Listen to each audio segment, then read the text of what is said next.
Allah hayırlısını nasip etsin. Ama sizlerden bakmanız güzel.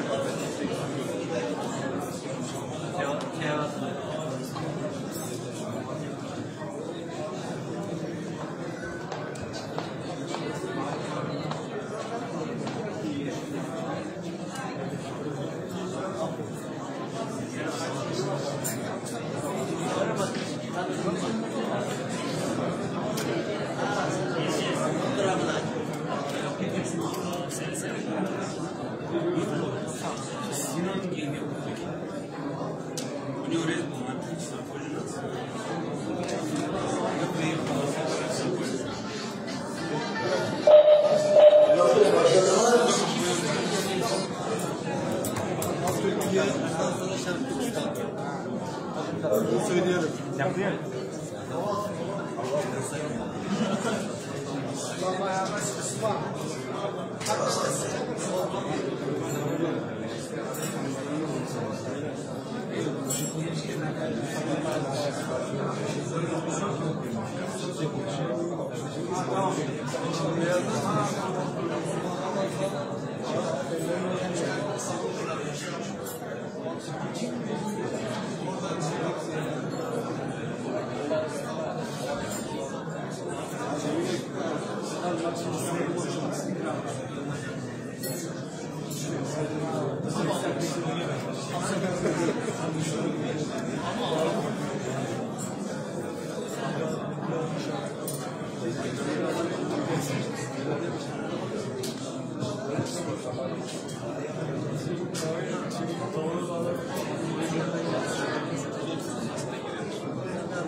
Selamünaleyküm ikramdaki askerdaşlar.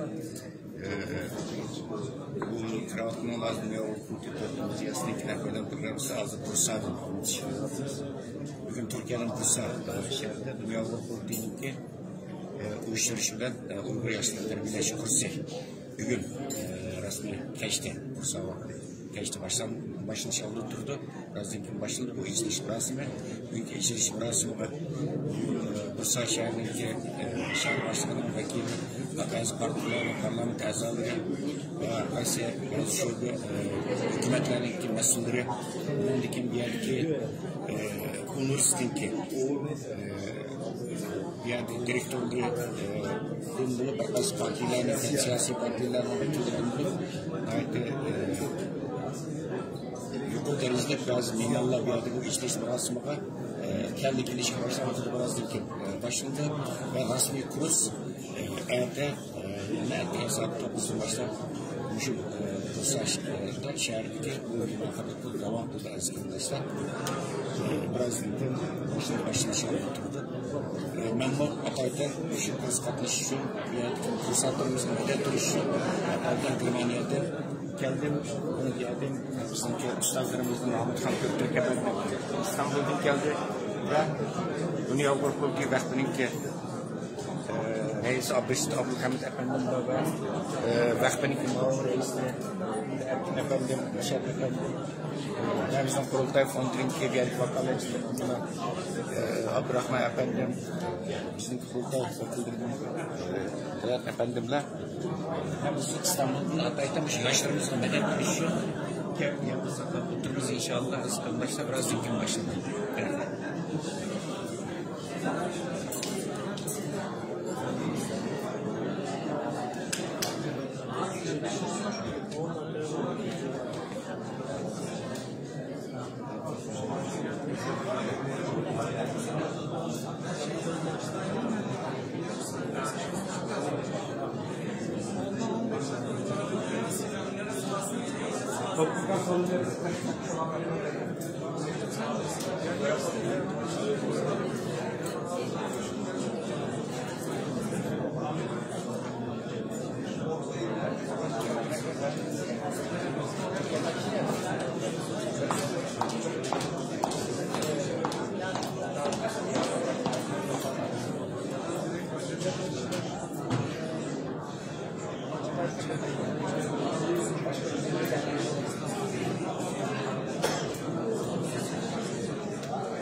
Oğlum kamera al, kendi kendine kapat.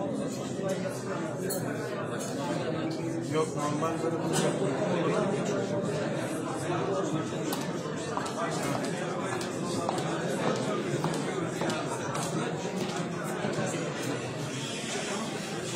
Gold belki 2000'lerde, 2500'lerde kapalı yani.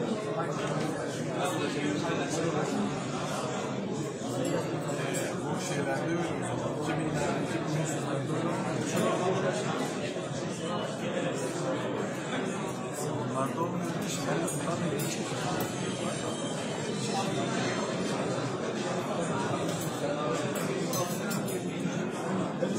O daha başını göstermiş. Şimdi geldim böyle. Bekliyor kamera açık.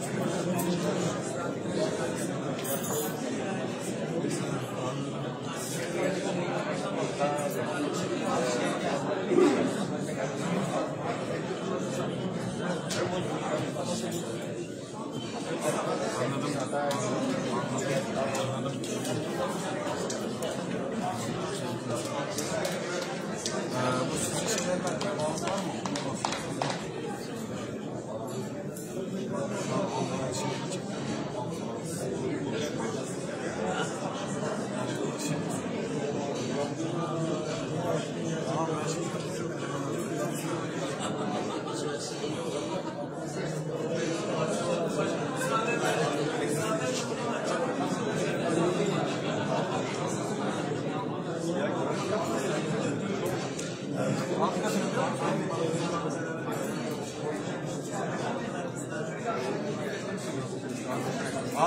biliyorsun.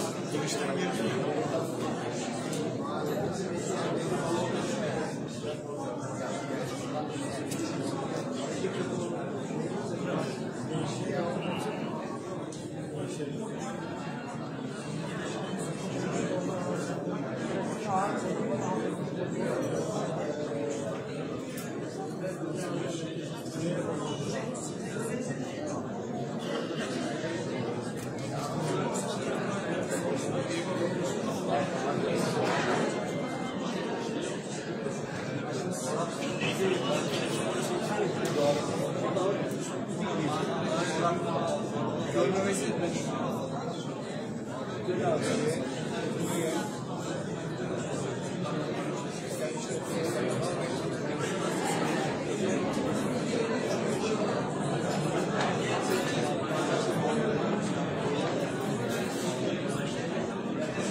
Sizlere öncelikle Türkiye Milli Marşı'nı, İstiklal Marşı'nı ve akabinde Doğu Türkistan Milli Marşı'nı okumak için ayağa kalkmanızı rica ediyorum.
kıymetli Uygur kardeşlerimiz, sevgili misafirlerimiz, Dünya Uygur Kurultayı tarafından düzenlenen Dünya Uygur Gençleri Çalıştayı açılış programına hepiniz hoş geldiniz.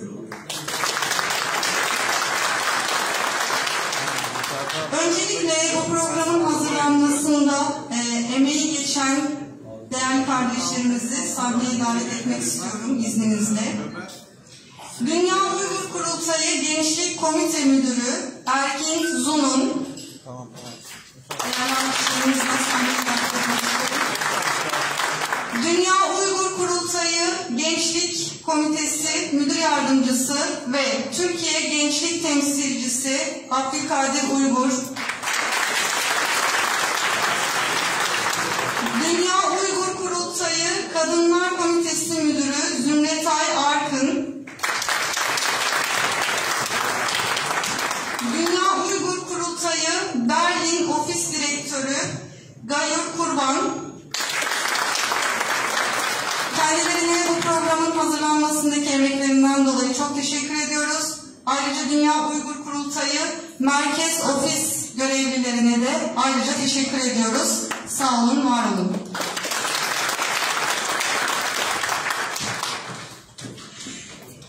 Türk dünyası birlikteliğine gönül vermiş değerli katılımcılarımız, sizlerin desteğiyle oldukça verimli geçeceğini düşündüğümüz programımızın açış konuşmalarını yapmak üzere Dünya Uygur Kurultayı Başkanı Sayın İsa Bağkun'u kürsüye davet ediyorum.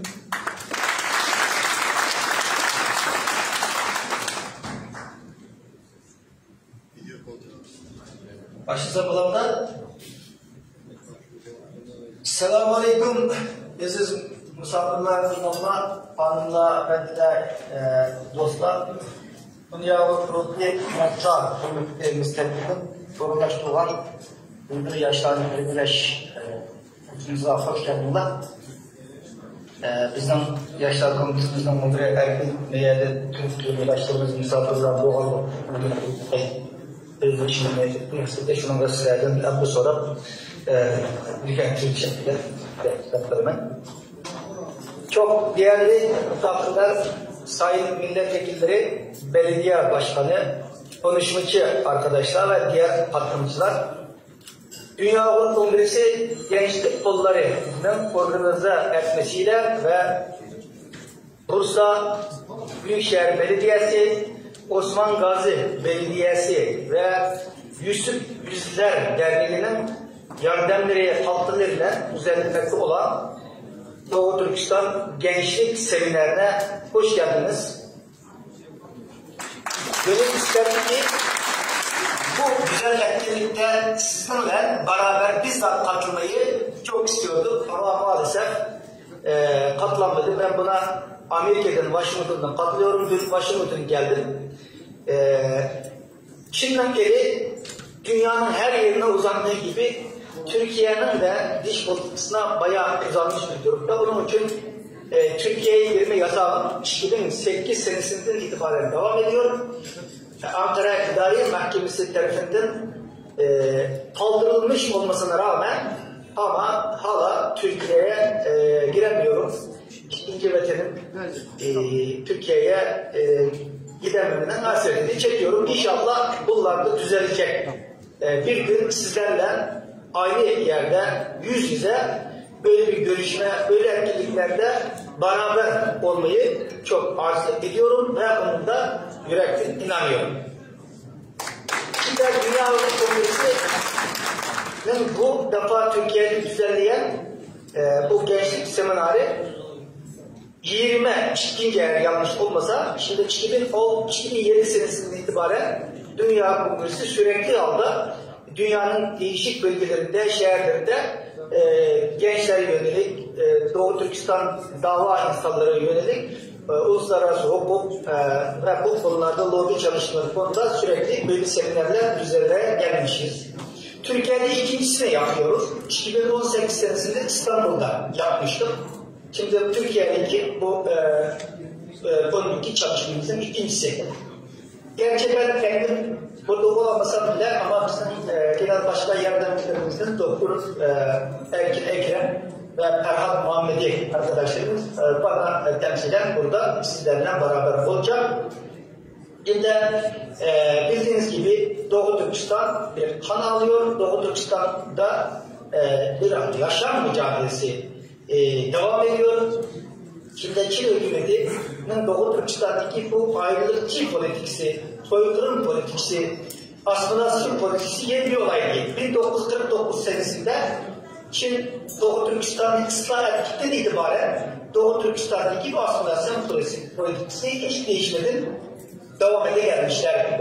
Ancak 2014 senesinde Çin'in şimdiki Cumhurbaşkanı Xi Jinping iktidarı ele geçirdikten sonra Çin'den Doğu Türkistan'ın ayrımcılık ve asimilasyon politikası resmen bir soykırım politikasına dönüşmüş durumda. 2016 senesinden itibaren resmi bu toplama kampı Nassi şeklindeki Nassi Almanya'sında olan toplama kampı 2016'dan itibaren inşa edilerek birkaç milyon, tam sayıyı bilmiyoruz ama biz Dünya Avrupa en azından bu sayının 3 milyondan fazla olduğunu söyleyebileceğiz. Devam ediyor. Burada yani bizi biz yapan, bizi insan yapan, bizi Çinlerden farklı olarak bizi biz yapan tüm değerlere Çin hükümeti saldırıyor. Saldırıyor. Dini şeylerimiz, ibadet özgürlüklerimiz elden alınıyor. Ne ezan seslerini duyabiliyoruz bugün kendi memleketimizde. Türk dili, Uygur dili yasaklanıyor. Hanımlar kürtajlara maruz kalınıyor. Çocuklar ailelerinden ayrılarak Çin götürülerek burada resmen Çinleştirme adları değiştiriliyor. Uygur dili yasaklıyor. Milli kimliklerinden yoksul bırakılıyor. Şimdi 2017'den itibaren Türkiye'de olsun, Almanya, dünyanın her yerindeki Doğu Türkistanlılar 21. yüzyılda yaşamış olmamıza rağmen tüm aileden olan ilişkilerimiz kesilmiş bir durumda. Sadece kötü haberler. Ailemizden toplama kamplarında anne babalarımız öldüğü halde, kardeşlerimiz kayıp olduğu halde böyle kötü haberler duyumlu olarak bize buluyor. Ama diğer ailelerimizden hiçbir temasımız olamıyor. Durum böyle devam ediyorken hala dünya sessizlikle koruyorlar. Sessizlikle koruyorlar. Hele yani Müslüman Türk dünyasındaki bu sessizlik bizim canımızı çok yakıyorlar. Tabii buna 2016'dan itibaren bu soykırım ceza toplama kampları inşa ederek milyonlarca insanlarımız kurtuluklarında çile çekerken biz Dünya Avrupa Kongresi olarak, Dünya Avrupa Kongresi çatısı altında çalışan teşkilatlar olarak ve diğer teşkilat kurumlar olarak tüm Doğu Türkistan aktivistleri olarak dava insanları olarak dünyanın her yerinde elimizden gelince bu davayı anlatmaya çalışan Birleşmiş Milletler'de çok güzel bir lobi çalışmalarımız devam ediyor. Senelerde Avrupa Parlamentosu'nda, Avrupa Kongresi'nde ve dünyanın değişik ülkelerinde, özellikle Batı ülkelerinde, demokratik ülkelerde ve Türkiye'de teşkilatlar güzel çalışıyor. Uluslararası arenada ses getiriyor şimdi. Dediğimiz gibi hala dünyanın bir bölümü suskun halda bu soykırımı seyirci olarak alırken ama bir şeylere sahip oluyoruz. Yani bu konularda uluslararası basında olsun, Birleşmiş Milletler'de olsun ve bir bölüm ülkelerinin parlamentolarında olsun bazı gelişmelere şahit oluyoruz. Mesela Birleşmiş Milletler'de geçen sene resmi olarak kabul edilmiş demek Birleşmiş Milletler'de şimdi Türk İnsan Hakları Konseyi'nin 49. oturumu devam ediyor. Önümüzdeki hafta son olacak. Bu toplantılarda katıldık. Bu toplantılarda da Türkiye hükümeti olarak ve Dışişleri Bakanı ve Büyükelçiler düzeyinde bu Doğu Türkistan meselesini gündeme gelmiş durumda. Bu güzel gelişmeler ama soykırım hala devam ediyor. Soykırım hala devam ediyor. Çin Doğu Türkistan'daki Türk varlığını, Müslüman varlığını tamamen yok. Onun için Şimdi Doğu Türkistan halkı bir yaşam mücadelesi veriyor. Var olma, yok olma mücadelesi veriyoruz. Bunun için bizim dünyadaki çalışmalarımız her zamandakinden daha önem taşıyor. Bunun için gençleri yetiştirmek, genç neslini yetiştirmek, bunları uluslararası hukuk, diplomasi, basın, medya ve bugünkü dünya şartlarında yapabildiğimiz kadarıyla yapabileceğimiz en zor işleri başarmak zorunluluğundayız. Onun için gençler yetiştirmemiz gerekiyor. Bizlere bu dava büyüklerimizden kaldılar. Rahmetli İsrail Kalteki Mehmet İmam Bora Türkiye'nin merkez ederek hayatının sonuna kadar bu mücadeleye devam ettirdiler. Allah rahmet eylesin, nur içi diyasın. Ondan sonra bu bayramı biz taşıyoruz. İnşallah biz bunu inanıyoruz. En kısa zamanda bu bayram Doğu Türkistan'da dalgalanacak. Hep beraber bağımsızlığımızı, özgürlüğümüzü kendi dağlarında beraber kutlayacağız. Ama bu kendiliğinden olmayacak. Böyle gençler, din gençlere bu bayrakları taşıyarak bu amacımıza ulaşacağız. Bunun için böyle seminerlerden olması çok önemlidir. Çünkü dediğimiz gibi biz bu davayı sanki yarın sonuçlayacak gibi, yarın Doğu Türkistan'ı büyüyecek gibi böyle inançtan ve belki gene 20 sene sürecek gibi bir planla hazırlık içinde yapmamız gerekiyor. Onun için böyle seminerleri yani uluslararası profesyonel bir şekilde gençleri yetiştirmemiz, davayı güçlendirmemiz, uluslararası arenada Doğu Türkistan davasına sahip çıkan devletlerin, ülkelerin ve hükümetlerin, sivil kuruluş örgütlerinin olmasına vesile olacağız. Onun için bu toplantıya katılan tüm genç arkadaşlara burada selam ve hürmetlerimi iletiyorum ve sonunda da bu seminere katkı sağlayan, bizlere bu imkanları sağlayan çok değerli belediye başkanımız, Osman Gazi Belediye Başkanımız Mustafa Dündar Bey'e bütün selam ve hürmetlerimi iletiyorum. Çok güzel konuşmacılar katılıyor, biliyorum. İngiltere'den geliyor, Almanya'dan geliyor, Brüksel'den geliyor, Türkiye'den geliyor. Bir sürü çok deneyimli uluslararası örgüt çalışmalarında deneyim sahibi olan arkadaşlar burada konuşacaklar, dersler verecekler. Bunları da buradan selamlarımı, hürmetlerimi iletiyorum. Bu seminerden çok başarılı geçmesini temenni ediyorum.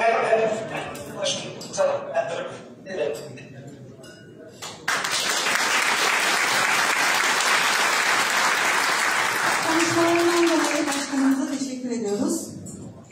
Kendi öz yurdunda yaşıyor sürgün, ağlıyor yıllardır, duyuyor musun? Gördüğü katliam yüreği her gün dağılıyor yıllardır, duyuyor musun? Konuşmalarını yapmak üzere Dünya Uygur Kurultayı Vakfı Başkanı Sayın Abdülreşit Abdülhamit'i kürsüye davet ediyorum.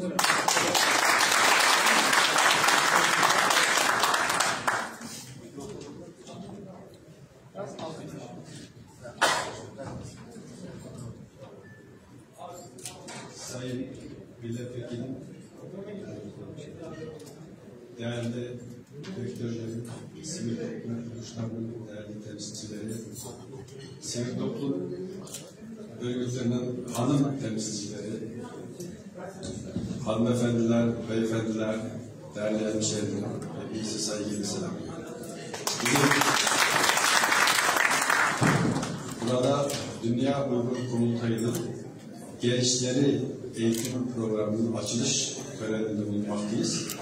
Kısaca Dünya Uygur Kurultayı'yla ilgili sizlere kısaca bilgi vermek istiyorum.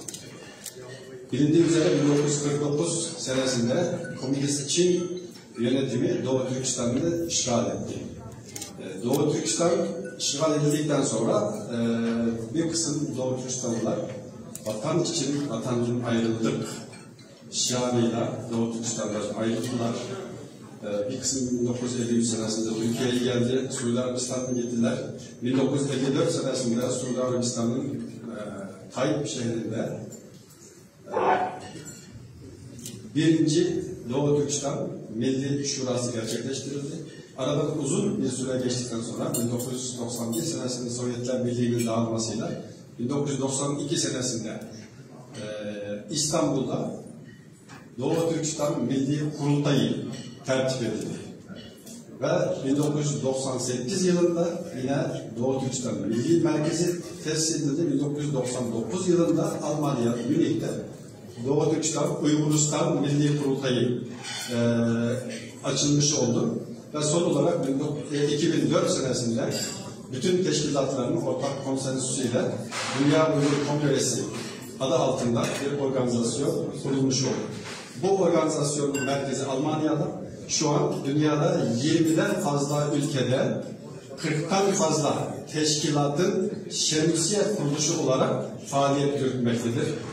Dünyada ister Birleşmiş Milletler olsun, Avrupa Birliği olsun, Avrupa Konseyi olsun, komisyon olsun, insan hakları kuruluşları olsun, birçok devletlerin parlamentoları ve hükümetleri olsun, muhatap kabul edilen bir kurumdur Dünya Uygur Kongresi. Burada gençleri işte bu kongrenin dünya çapındaki faaliyetlerini, savunuculuk faaliyetlerini başkanımızın dediği gibi insan hakları savunuculuk alanında yetişmiş ve kendini ifade edebilecek Doğu Türkistan sorununa hakim ve dünya siyasetini takip edebilen bir gençleri yetiştirmek amaçlanmaktadır. Buraya dünyanın birçok ülkesinden, Türkiye'nin değişik şehirlerinden gençlerimiz gelmiş durumda. Bu gençlerimizin bu program sonunda daha faydalı işler yapabilecek bir kapasiteye ulaşmasına fayda sağlayacağı umut ediyoruz. Bütün katılımcılara saygı ve sevgilerimi sunuyorum. Sağlıcakla kalın. Allah'a emanet olun. Teşekkür ederim.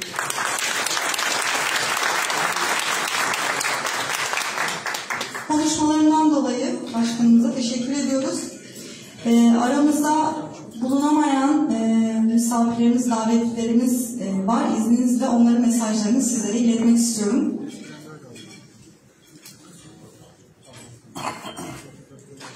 Sayın İsa Dolkun, Bursa dışında olduğum için düzenlemiş olduğunuz Dünya Uygur Gençleri Çalıştayı'nda aranızda olamıyorum. Nazik davetinize teşekkür eder, şahsınızda tüm katılımcı ve davetlilere selam ve saygılar sunarım. Avukat Nurhayat Altaca Kayışoğlu, CHP Bursa Milletvekili. Sayın Abdülkadir Uygur, nazik davetiniz için teşekkür ederim. Düzenlemiş olduğunuz Dünya Uygur Gençleri Çalıştayı açılış törenine daha önceden hazırlanan program nedeniyle aranızda olamayacağım. Programınızın başarılı geçmesini, birlik ve beraberliğinizi pekiştirmesini diler, şahsınızda emeği geçenlere ve tüm davetlilere selam ve saygılarımı sunarım. Refik Özen, AK Parti Bursa Milletvekili.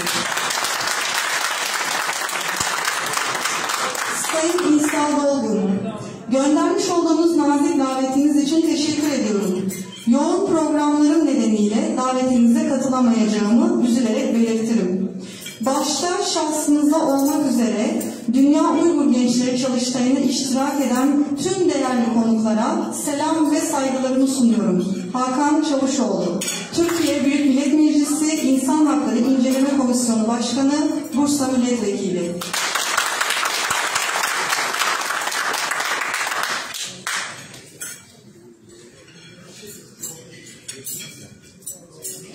Al bayraktan gök bayrağı bir vatan, şu koca mazinin bağrında yatan, yetim mi, öksüz mü Doğu Türkistan? Doğu Türkistan'da yaşanan insanlık dışı bu soykırımın ailesinden kopardığı gençlerimizden birini davet etmek istiyorum. Dünya Uygur Kurultayı Türkiye Gençlik Temsilcisi Abdülkadir Uygur'u konuşmasını yapmak üzere kürsüye davet ediyorum.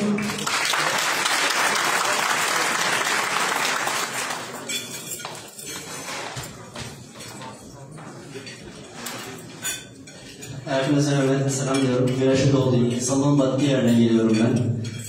Ben milyonlarca Doğu Türkistan yıllarının biri olarak Ben aslında Çin işgal altında olan bir devlette doğdum, hayata geldim. 2015 1 Kasım geldim Türkiye'ye. 1 Kasım geldikten sonra beni Çin polisleri geri dönmemi istedi. Ben sadece gerçek olanları anlatıyorum burada aslında. Ben 2015 1 Kasım geldikten sonra bir daha evime dönemedim. Haziran'da babam hapse atıldı. Beni Çin polisleri geri istediği zaman ben gitmediğim için babamı hapse atmışlar. Sebebi terör destek. Ben Çin devletini gören bir teröristim. Ve siz gönüldaşlarım, burada oturan herkes ve gelen bütün devletler, benim gönüldaşlarımsınız. Sizler benim terörist olmadığımı inanın diye kimselersiniz. Ve ben Prag'da yaptığımız bir kurultayda Bursa'da bu öğrenci çalışmanın yapılmasını istemiştim, davet etmiştim arkadaşlar. Kabul görüldü ve Türk Dünyası başkenti olması hasbiyle Bursa'da böyle bir güzel organizasyonun olmasına, Bursa'mızın Osmanlı'nın başkenti, Osmanlı'nın kuruluşu olan Bursa'nın böyle güzel bir organizasyona sahibine gelmesi benim için çok anlamlıydı ve önemliydi. İnanıyorum ki bu gençler ileride Doğu Türkistan'ın liderleri olacak, yerel lider.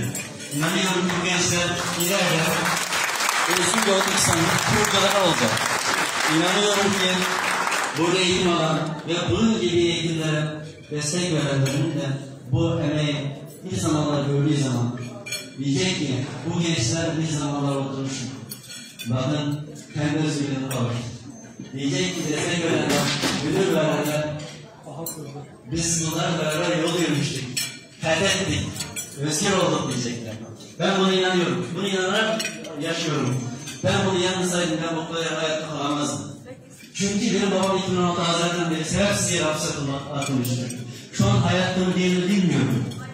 Annemle 2016 Ağustos ayında görüşmüştüm en son. Ondan beri sesini daha duymuyorum. Bu sadece ben yaşamıyorum aslında. Binlerce Doğu Türkistan'da yaşıyor. Binlerce öğrenci yaşıyor aynı derdi. Aynı tasıyor. Bizler Doğu Türkistan'da olarak yokluk içinde var olmaya çalışanlarız. Ve sizlerseniz yani devletliler, gönüldaşlarım, ben sizlere gönüldaşlarım diyorum. Çünkü gönlümüz aynı şeyleri hissediyor. Gönüldaşlarım, sizler çok kıymetli insanlarsınız benim için. Ben orada kimsesiz olabilirim. Amcalarım var, abilerim var. Ve sizler benim ailemsiniz. Ben böyle görüyorum. Hepiniz geldiğiniz için tekrar teşekkür ederim. Çalışmalarınızın hayırlara vesile olmasını ümit ediyorum. Ve dediğim gibi ben hiçbir zaman ümitsiz olmadım. Her zaman ümitli oldum. Ve böyle çalışmaların da desteklenmesini, özellikle belediye başkan vekilimiz olsun, belediyelerimiz olsun ve bütün kurum kuruluşlarımız olsun, üniversitelerimiz ve bunların hepsinin bizlerin desteklemesi, destekliyor zaten. Daha çok desteklemesini ben rica ediyorum, talep ediyorum. Çünkü biz desteklenmeye ihtiyacımız var. Biz Türkiye Cumhuriyeti tarafından, bizim ikinci vatanımız olan Türkiye tarafından desteklenmeye, elimizden tutulmaya, doğru olana bizi yönlendirmesine bizim ihtiyacımız var. Bütün katılımcılara, davetlilere teşekkür ederim. Sayın Vekilim, Sayın Belediye Başkan Vekilim, Belediye Başkanım. Hepiniz hoş geldiniz, sefalar getirdiniz. Ve bütün gönüldaşlarım, vakıf başkanlarım, dernek başkanlarım, hepinize ayrı ayrı teşekkürlerimi iletiyorum. Gerçekten bu benim için bir rüyaydı. İnşallah bir dahaki rüya Doğu Türkistan özgürlüğü, gök bayrağın Doğu Türkistan kurallarında özgürlük algılanması. Bakın, bunu yapmayı gerçekleştireceğine inanıyorum. Ve bunun yanında Türkiye Cumhuriyetimizin, Türkiye Devletimizin bizi destekleyerekten gerçek olacağını ben inanıyorum. Çünkü biraz önce Profesör Özdağ Arap hocamızın da dediği gibi diğer ülkeler bizi sevdiği için yapmıyor. Biz bunun farkındayız. Ama bizi sevenlerin de bizim için bir şeyler yapmasını biz istiyoruz aslında. Bizi sevenlerin de bizim için bir şeyler yapmasını, elini taşın altına koymasını biz istiyoruz. Ekonomi çıkar veya başka çıkar değil. Ve orada insanlık oluyor. Soykırım oluyor. Biz soykırım olduktan sonra her şey olup bittiğinde biz düşmanlarımızın yaptıklarını değil, dostlarımızın sessizliğini hatırlayacağız. O gün biz dostlarımızın yanımızda olduğunu hatırlamak istiyoruz. Sizlerin yanımızda olduğunuz için tekrar teşekkür ediyorum. Ve hepinize ayrı ayrı şükranlarımı iletiyorum. Saygılarımla.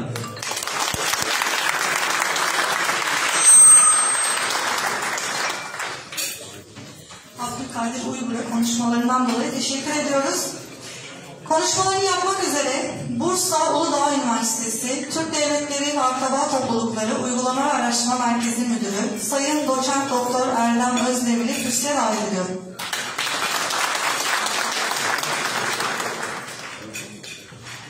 Değerli protokol, değerli konuklar, yurt dışından gelen değerli Uygur davası temsilcileri, Uygur kardeşleri, Bursalı kardeşleri, büyüklerimiz, hepinizi saygıyla selamlıyorum. Doğu Türkistan davasını burada bilmeyen yoktur ki buraya bir çağrıyla kalktınız, geldiniz. Öncelikle bunun için teşekkür ediyorum. Bugün acının dünyada bir başkenti olsun desek herhalde Kaşgar olurdu diyorum. Çünkü oradaki acının boyutunu Abdülkadir kardeşim burada anlattı. Biz bu acılara, bu çileye, bu soykırıma televizyonda gördüğümüz herhangi bir haberi izleyip de sonra kanalı değiştirir gibi fikrimizi değiştirerek yaklaşamıyoruz. Çünkü bu çocuklar 5 yıldır gözümüzün önünde, yanımızdalar, yöremizdeler ve her gün acılarını burada bizimle paylaşıyorlar, devlet büyükleriyle paylaşıyorlar. Ve biz onların günlük belki teselliden başka, yanlarına durmaktan başka aslında bugüne kadar hiçbir şey yapamadığımızı ben kendi adıma üzülerek söylüyorum. Ancak Doğu Türkistan davası öncelikle insanlık davasıdır, sonra Türklük ve İslam davasıdır. Bu siyaset üstü, partiler üstü bir durum olarak göz önünde bulundurulmalıdır. Türkiye'miz Doğu Türkistanlı öğrencilere sahip çıkıyor. Biz Uludağ Üniversitesi olarak Doğu Türkistanlı öğrencilerin burada barınmaları, yaşamaları, bu etkinlikleri yönetebilecek kabiliyete sahip olmaları konusunda devletin bize tanıdığı imkanları burada onlara sunuyoruz ama elbette ki Yüce Türk Devleti'nden bundan çok daha fazlası beklenir. Onun eli tutulmaz. Çünkü bütün dünyadaki Türklerin kardeş olduğuna inanıyoruz. Kardeşlik hukuku da düşman ne kadar güçlü, ne kadar zalim, ne kadar azılı olursa olsun kardeşinin yanında durmayı gerçekleştirir, gerektirir. Bir gün Doğu Türkistan'ın özgür olacağına kalpten inanıyoruz. Bu kurultayları orada yapacağımıza kalpten inanıyoruz. Hep birlikte oralarda bulunacağız. Bu Uygur topraklarında neler yaşanmış, neler atalarımız neler söylemiş, Kaşgarlı Mahmut neler anlatmış bize orada müşahede edeceğiz. 2015 yılında Uygur çalışmalarına başladığımda 16 yılında Doğu Türkistan'a gidip alan araştırması yapacaktım. Mümkün olmadı. Kendi durumuma üzülürken ailelerini geride bırakıp buraya gelen çocukların ailelerini görmek için bir mecra olduğunu unutmamak lazım. Hep söylüyorum, partiler ve siyaset üstü düşünüp kardeşlerimize kardeşlik hukukuyla sahip çıkmalıyız. Türkiye Devleti Atatürk'ten bu yana rahmetli Başbuğ Türkeş ve dün de ölüm yıl dönümünü yad ettiğimiz Muhsin Başkan gibi büyük liderlerimizle bu davaya hep sahip. Belediye Başkanımız Sayın Önder Tanır'ı kürsüye davet ediyorum.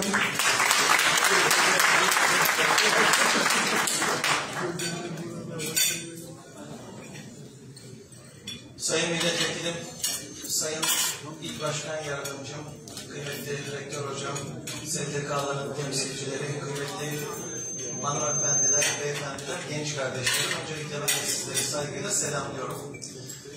Kurultayımızın hayırlara vesile olmasını, beyinlere ve kalplere hitap etmesini ve kalplerde meyveler oluşturmasını, Uygur'da yaşanan mezalimin, zulmün bir an önce son bulması adına güzel sonuçlar doğurmasını Cenab-ı Allah'tan niyaz ediyorum.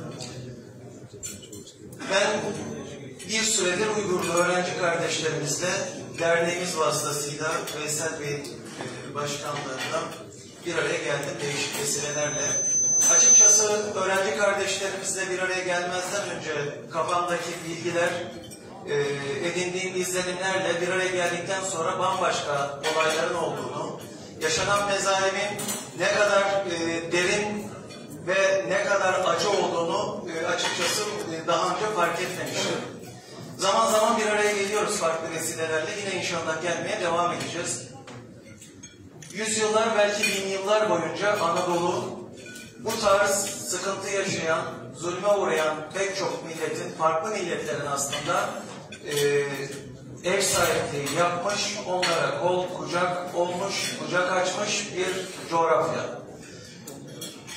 Şu an Covid'den sonra girmiş olduğumuz bu yeni dönemde inşallah son 100 yıl civarında devam eden dünya düzeninin yeni bir döneme doğru evrildiğini her birimiz görüyoruz, idrak ediyoruz. Allah nasip ederse şu geçtiğimiz yüzyılda kendini medeni, çağdaş, uygar diye tanımlayan milletlerin bu sanki başkalarının fark etmediğini zannettikleri ya da üstlerini örtebileceklerini zannettikleri dönemin bir an önce geride kalacağına inancımız tam. Cumhurbaşkanımızın başta olmak üzere bu noktadaki uzun zamandır dünya 5'ten büyüktür çıkışı bunun uzun zamandır sinyalini veriyordu. Biz bunları bu şekilde yorumladık. İnşallah çok kısa zamanda çok daha adil, çok daha hakların, özgürlüklerin, demokrasinin dünyada hakim olduğu, adaletin hakim olduğu bir döneme süratle geçeceğiz. Buna inancımız tam. Uygur'daki çekilen Çin zulmünü tabii ki kınıyoruz. Bir an önce inşallah bu zulüm ortadan kalkar. Kardeşlerimiz sizler özgürlük, özgürce dininizi, niyetinizi ortaya koyma, ifade etme hakkını tekrar elde edeceksiniz. Bu düşünce ve inançla ben bu kurultayı düzenleyen, emeği geçen herkese bir kere daha teşekkür ediyorum. Bu kurultayımızın tekrar hayırlara vesile olmasını Yüce Allah'tan niyaz ediyorum. Hepinizi tekrar saygıyla selamlıyorum. Konuşmalarından dolayı başkanımıza teşekkür ediyoruz. Konuşmalarını yapmak üzere Bursa Teknik Üniversitesi Rektörü Sayın Profesör Doktor Arif Karademir'i kürsüye davet ediyorum.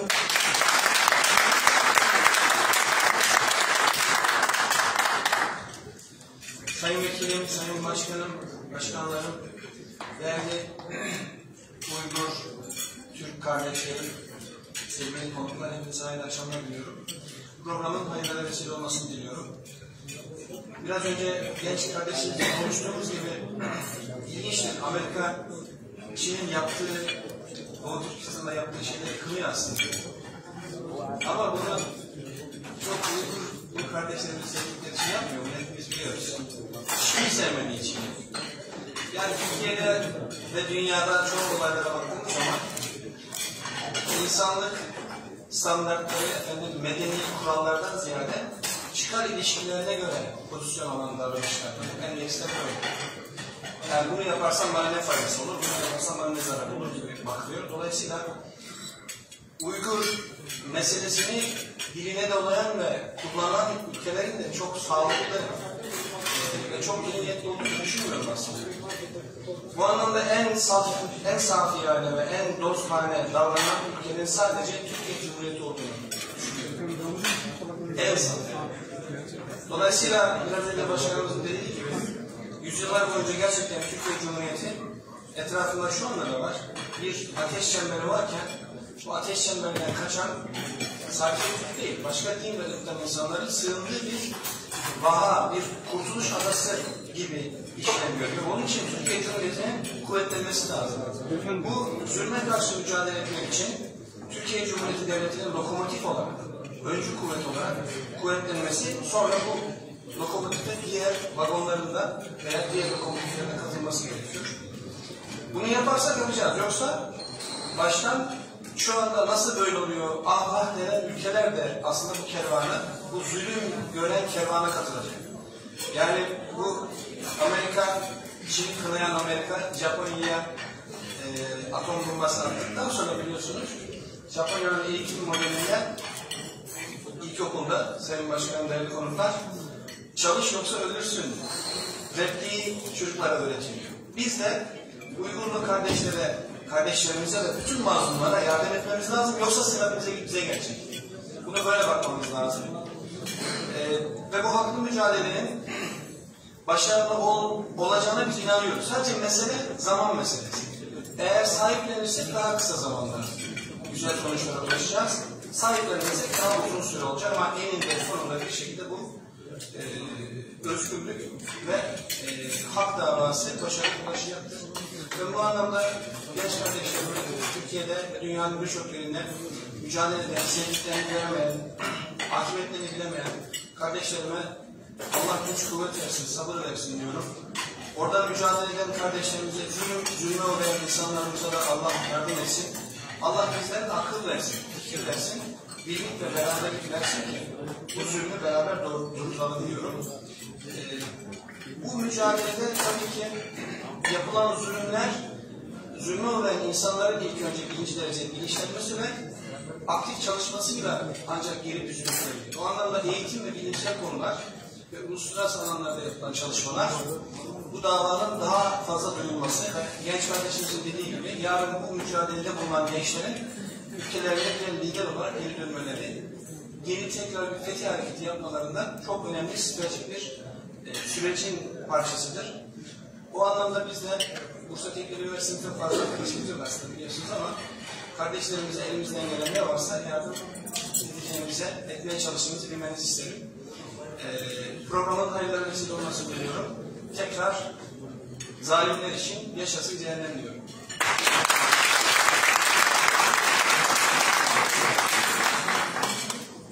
Konuşmalarından dolayı Bursa Teknik Üniversitesi Rektörümüze teşekkür ediyoruz. Doğu Türkistan, Türk dünyasının kanayan yarası. Türklerin ata yurdu Doğu Türkistan. Güneşin doğduğu yerde zulüm gören, öz dilinde tutsak Doğu Türkistan. Bugün aramızda programımıza teşrif eden sivil toplum kuruluşlarımızın değerli yöneticileri, değerli akademisyenlerimiz, değerli siyaset adamlarımız, siyasi liderlerimiz ve yöneticilerimiz de bulunmakta. Ve Uygur soykırımı söz konusu olduğunda tüm bu farklılıklar tek bir yürekte toplanıyor ve o tek yürek al bayraktan gök bayrağı doğru atıyor. Konuşmalarını yapmak üzere Bursa Büyükşehir Belediye Başkan Vekilimiz Sayın Süleyman Çelik'i kürsüye davet ediyorum.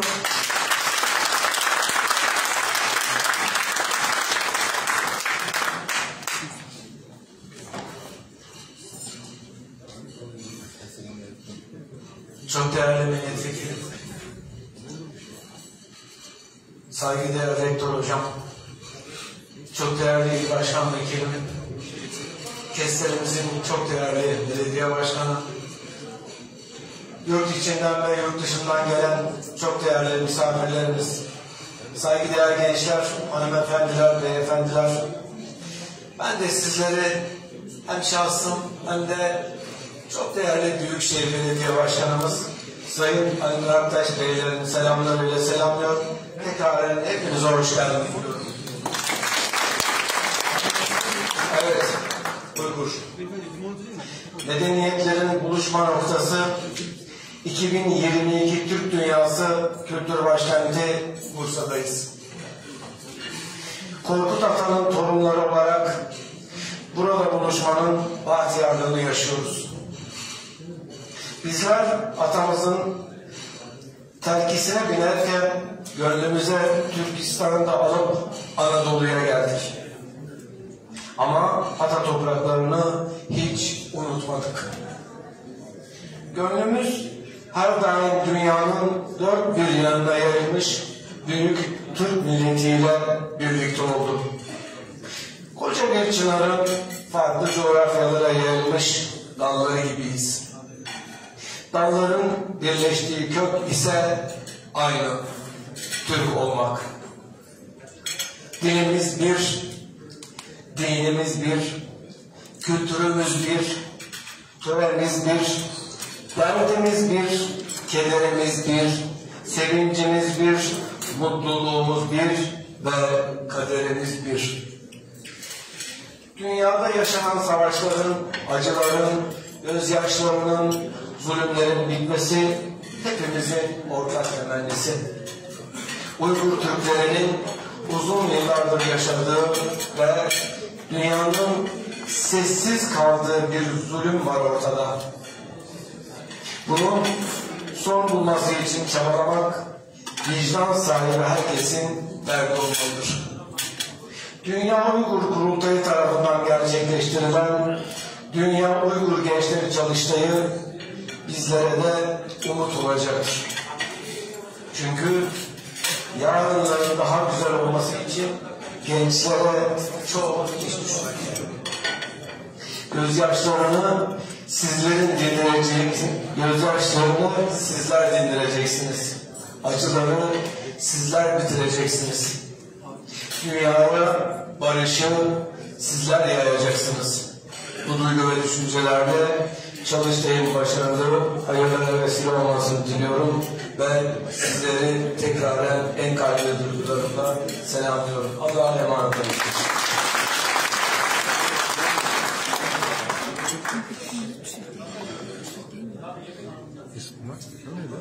Konuşmalarından dolayı başkanımıza teşekkür ediyoruz. Çiçeklerin kan, çiçeklerin hoyrat, ne kaldı ki sende bu pervasız zulümden? Yeniden mavilere boyanır mı bu bayrak? Bir esaret zinciri sana yazılan her destan, seninle sen olayın Doğu Türkistan. Konuşmalarını yapmak üzere Bursa Milletvekilimiz Sayın Ahmet Kılıç'ı kürsüye davet ediyorum.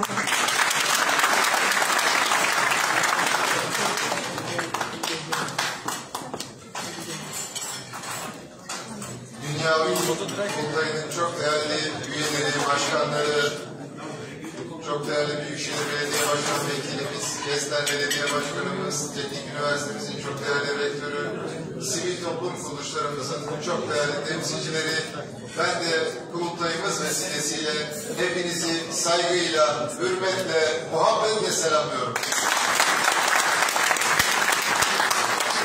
Evet, biz bugün burada Adriyatik'ten Doğu Türkistan'a kadar uzanan büyük bir medeniyeti konuşuyoruz aslında. Bu medeniyet öyle bir tasavvur oluşturdu ki dünyada yüzyıllar geçse de o günler mum ışığında aranıyor, aramaya devam ediyor. Ve inanıyoruz ki bu medeniyet tasavvurunu inanan insanlar olarak dünyanın dört bir yanında hep beraber tekrar ayağa kaldıracağız. Ben 2013 yılında Uygur'a gitme şansına sahip birisiydim ve Uygur'a gittim. Kendi hayatımda da devamlı yetişmemde de önemli katkısı olduğuna inandığım, bugün burada ifade etmekte fayda gördüğüm iki tane önemli zat var. Bir tanesi Kutatku Biliğin yazarı Yusuf Hasarcı, diğeri de Divan-ı Lügat-ı Türk'ün yazarı Kaşgarlı Mahmut. Uygur'a gittiğimde, Urumçi'ye gittiğimde çarşıda dolaştım, gezdim. Oradaki kardeşlerimizle beraber bir arada bulunduk, sohbetler ettik. Ama hep içimden Kaşgar bölgesine geçmek gidiyordu ve büyük bir heyetle gittik. En sonunda nihayetinde de heyeti de ikna ettim. Yaklaşık 1,5 saat uçuş süresiyle Kaşgar'a gittik. Ve bu iki önemli zatın mezarlarını görmek bizlere nasip oldu. Bir kez daha o iki zatı rahmetle sizlerin önünde yad ettim. Onların ortaya koyduğu düşünce bugün dünyanın her yerinde fazlasıyla yer buluyor. İşte medeniyet beşiği derken aslında kastettiğim bu ve bu doğrultuda da Türkiye olarak, Türkiye Cumhuriyeti olarak her zaman için Uygurlu kardeşlerimizin, Kaşgar'da Doğu Türkistanlı kardeşlerimizin yanında olduk, yanında olmaya da devam edeceğiz. Belki bazı şeyler zaman alıyor, belki bazı şeyler belirli yıllar sonra gerçekleşiyor ama önemli olan ideallerde bazı düşüncelerin olması ve bu idealler doğrultusunda bir takım gayretleri hep beraber ortaya koymaktır. Bundan tam 6 yıl önce Azerbaycan'dan misafirlerimiz vardı. Türkiye'de bir kongrede buluştuk. Ve cümleyi bitirirken orada bir arkadaşımız şöyle bitirdi. İnşallah dedi bir dahaki kongremizi Şuşa'da, Karabağ'da yapmak niyetiyle dedi ve nasip oldu. 1 yıl önce Karabağ artık bizim öz yurdumuz oldu 30 yıl sonra. İnanıyoruz 70 yıl geçse de bir gün Doğu Türkistan tekrar öz yurdumuz olmaya devam edecek ve bu yolculukta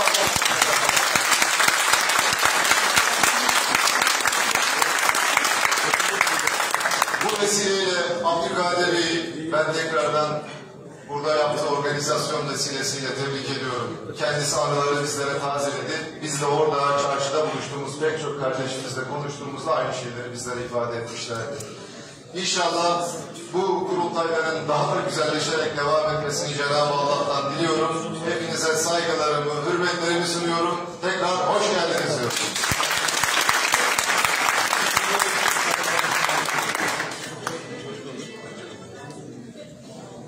Konuşmalarından dolayı Sayın Vekilimize teşekkür ediyoruz. Programımıza katılan AK Parti, İYİ Parti, Deva Partisi, Yeniden Refah Partisi, Büyük Birlik Partisi siyasi temsilcilerimize ve tüm sivil toplum kuruluşlarımızın değerli temsilcilerine, değerli akademisyenlerimize ve siz değerli misafirlerimize çok teşekkür ediyoruz. İzniniz olursa eğer misafirlerimize teşekkür konuşmalarını, teşekkürlerini iletmek için, Uygur Kurultayı adına teşekkürlerini iletmek için Yusuf Yüzlüler Derneği Başkanımız Sayın Veysel Aşkın'ı kürsüye davet ediyorum.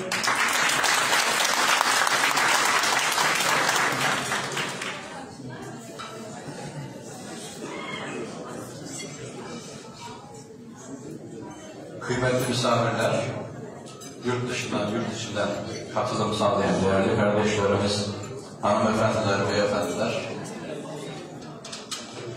bu programa desteklerinizden, katkılarınızdan dolayı hepinize sonsuz teşekkür, şükranlarımızı sunuyor, saygılarımızı iletiyoruz. Hani Derviş Yunus diyor ya, söz ola kese savaşı, söz ola kestire başı. Söz ola ağabulu aşı, yağ ile bal ile bir söz. Şimdi bir de rahmetli Nevzat Köseoğlu ağabeyimiz vardı. O da derdi ki, söz çok şey ifade eder ama medeniyetleri ameller kurar, uygulamalar kurar. Biz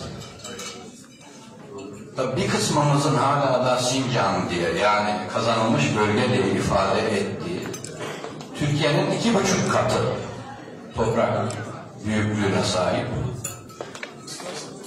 35 milyon insanın Nazi kamplarını aratırcasına yok edildiği bir ortamda hiçbir, yani doğru olan her şeyin yasaklanması bir yana, yanlış olanları, işte domuz eti yememeyi, içki içmemenin bile yasak edildiği, her evlerinden erkeklere alınmış Uygur ailelerinin yanına güya kardeş aile projesi diye bir Çinli erkeğin yerleştirildiği bir kepazeliği yaşıyor dünya. Ve buna maalesef herkes körsar. Bugün rahmeti Rahman'a ulaşan 13 yıl önce uğradığı bir suikastle hala da aydınlanmamış bir cinayete kurban giden rahmetli Muhsin Yazıcıoğlu'na hayırla rahmetle yad ederken onun bir ifadesiyle bize derdi ki biz başkalarına karşı müsamahakar, kendimize karşı daha katı ve tavizsiz olmaktır. Yani bizim yaptıklarımızı uygulamada bizim yaptıklarımızın tersini söylerdir abi.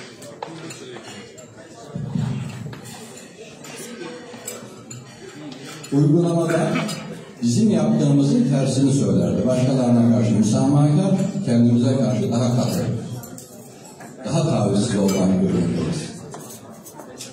Biz Doğu Türkistan'da yok edilen, herhalde tarih boyunca uygulana gelen katliamların hepsinden çok daha vahim bir katliamla karşı karşıya kalan 35 milyonluk Müslüman istiyorsak Müslüman, Türk istiyorsak Türk, insan diyorsak insanlığın katledildiği bir ortamda çok daha fazlasını yapabiliriz diye düşünüyorum. Arkadaşlarımızın sistemi de budur. Yoksa başkalarının ne yapıp yapmadığı bizi çok ilgilendirmiyor. Biz yapmamız gerekirken yapmadıklarımızdan da sorumlu tutulacağız. Genelde ıskaladığımız bir nokta.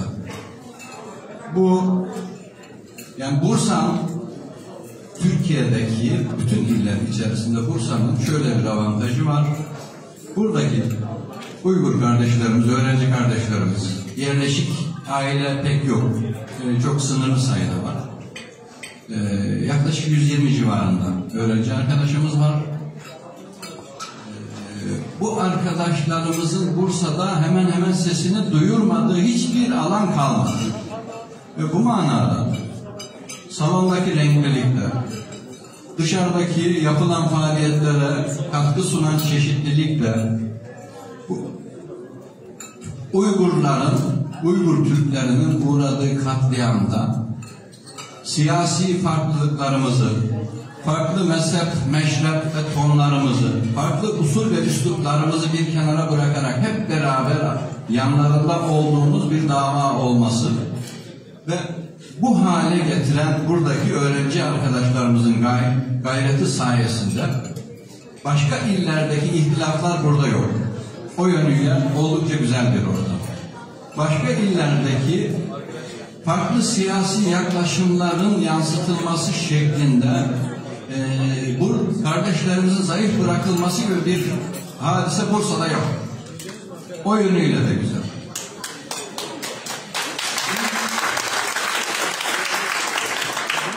Ve Bursa'da arkadaşlarımızın ulaştığı her yerde hallendiği herkes şunu biliyor ki ve hepimiz adımıza inandığı gibi inanıyoruz ki inşallah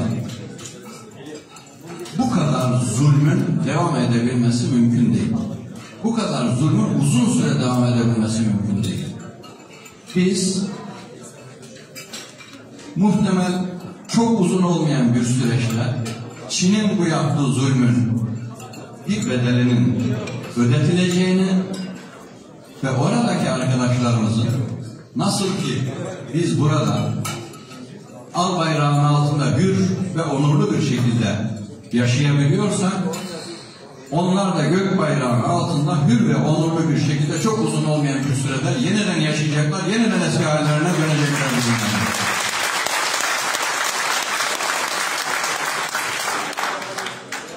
Bu vesileyle buraya iştirak eden,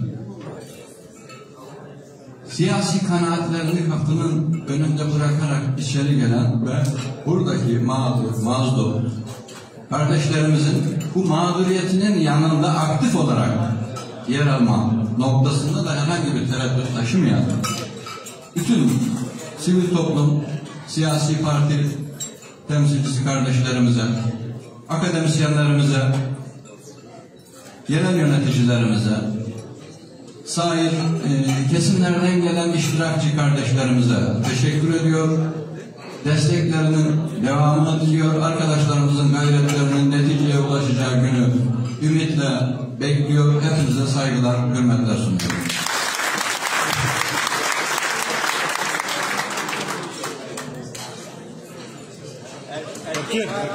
Az önce siyasi parti liderlerimizden, yöneticilerimizin isimleri zikrederken bir eksiklik olmuş. Hatamızdan dolayı aklınıza sığınıyoruz. Aramızda Millet Partisi ve Gelecek Partisi'nin değerli yöneticileri, il başkanları, temsilcileri de bulunmakta. Kendilerine de hoş geldiniz diyoruz. Bunlardan dolayı teşekkür ediyoruz. Aklınıza sığınıyorum. Şimdi sanırım bir bilgiye takdimi olacak. Öncelikle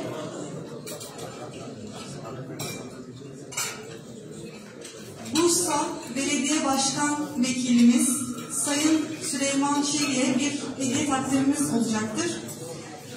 Takdimlerini gerçekleştirmek üzere Dünya Uygur Kurultayı Vakfı Başkanımız Sayın Abdülreşit Abdülhalim'i sahneye davet ediyorum.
boyunca gerçekleşecek olan Uygur gençlik çalıştayına verdiği desteklerden dolayı hem de Uygur kardeşlerimizin her zaman yanında olmasından dolayı Sayın Yusuf Yüzler Derneği Başkanımız Sayın Veysel Aşkın'a öğrencilerimizin, Uygur kardeşlerimizin bir hediye takdimi var ve onlar adına bu takdimde bulunmak üzere Kurultay Başkan Yardımcımız Sayın Ferhat Muhammed'i sahneye davet ediyorum.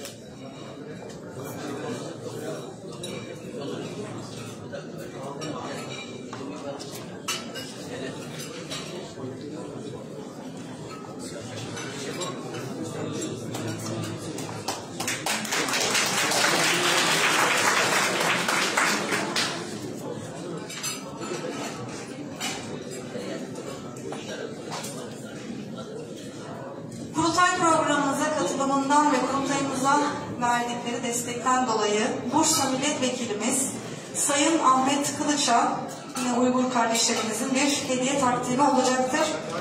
Takdimlerini gerçekleştirmek üzere Bursa Uludağ Üniversitesi Türk Devletleri Uygulama ve Araştırma Merkezi Müdürümüz Sayın Doçent Doktor Erdem Özdemir'i sahneye davet ediyorum.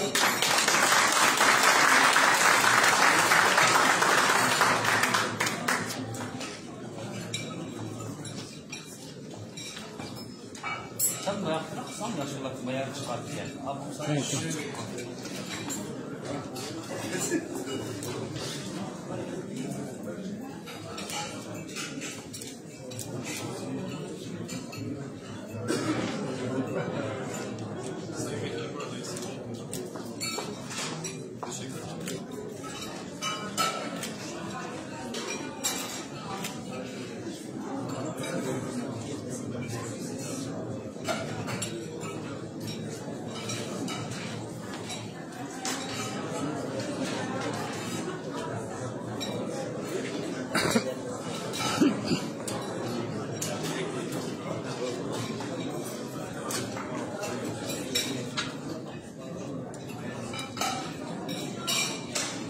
programımıza katılımlarından ve verdiği desteklerden ötürü Bursa Teknik Üniversitesi Rektörümüz Sayın Profesör Doktor Arif Karademir'e öğrencilerimizin, kardeşlerimizin hediye takdimi olacaktır. Takdimlerini gerçekleştirmek üzere Uygur Vakfı eski başkan yardımcımız, araştırmacı yazar Sayın Hamit Göktürk'ü de sahneye davet ediyoruz.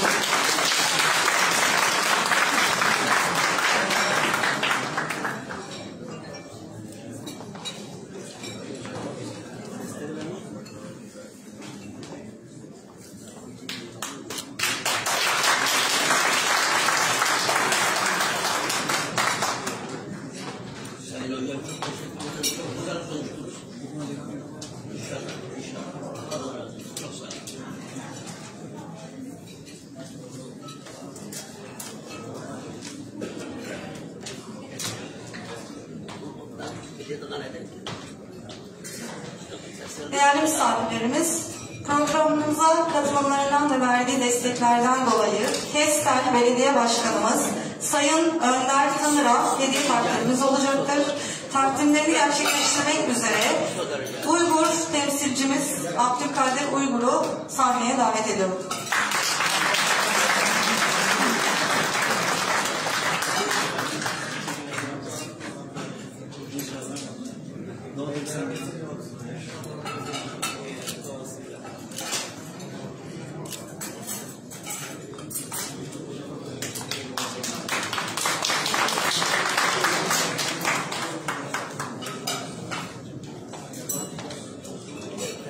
Değerli misafirlerimiz, programımıza katılımınızdan dolayı hepinize ayrı ayrı teşekkür ediyorum.